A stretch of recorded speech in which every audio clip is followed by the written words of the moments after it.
Arbitration offers the parties the flexibility to decide both the schedule and the nuances of procedure. This is done in preliminary consultation with the tribunal and often via teleconference in the interests of saving time and costs. Good morning, everyone.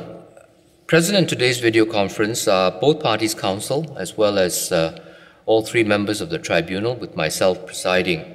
What we need to settle today are the details of the schedule and the procedure to be adopted for the submissions. We note that the respondent has raised an objection to the jurisdiction of the tribunal in its response to the notice of arbitration. Now, this obviously requires some consideration, and the tribunal has decided that this arbitration should be bifurcated into a jurisdiction hearing and a merits hearing. Now, we appreciate that we have a discretion not to hear the jurisdictional challenge at this stage, and instead to join the jurisdictional issue to the merits issue. But in this case, we feel that bifurcation would be more appropriate, not least because it would potentially result in a huge saving in costs and time if the jurisdictional challenge were to be upheld. So let us deal with the procedures for the jurisdiction hearing.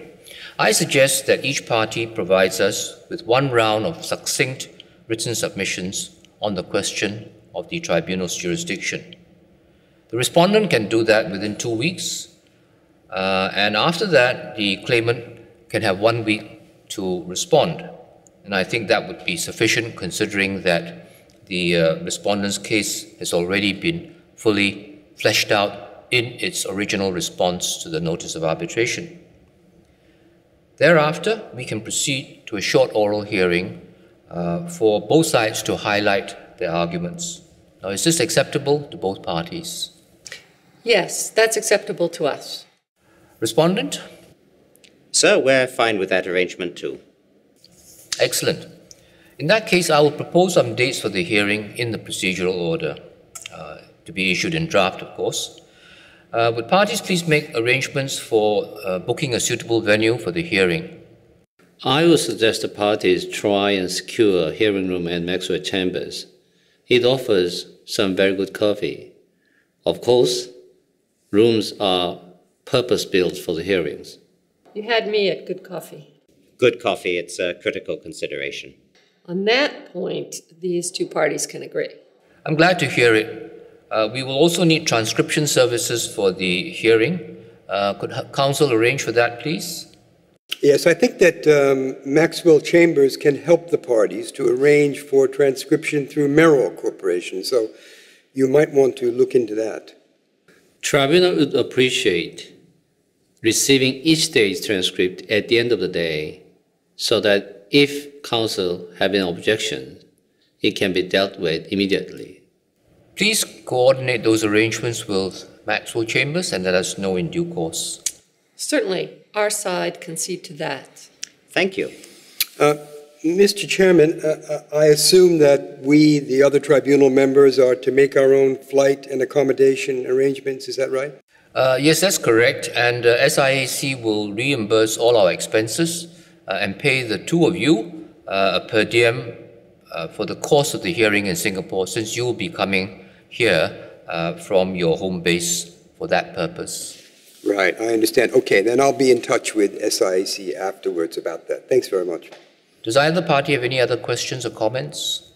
I assume that we can all agree that we are in a Singapore-seated arbitration, and we are primarily guided by Singaporean law on the matter of jurisdiction of the tribunal.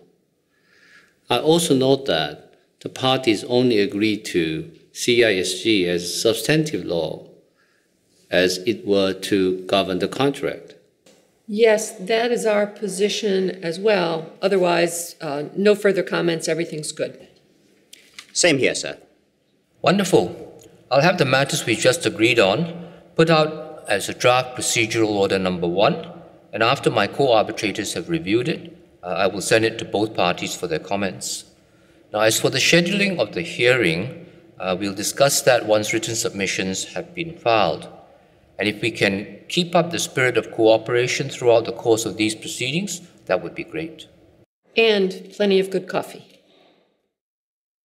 As we have seen, the tribunal has decided to split the proceedings into two distinct stages: jurisdiction and merits.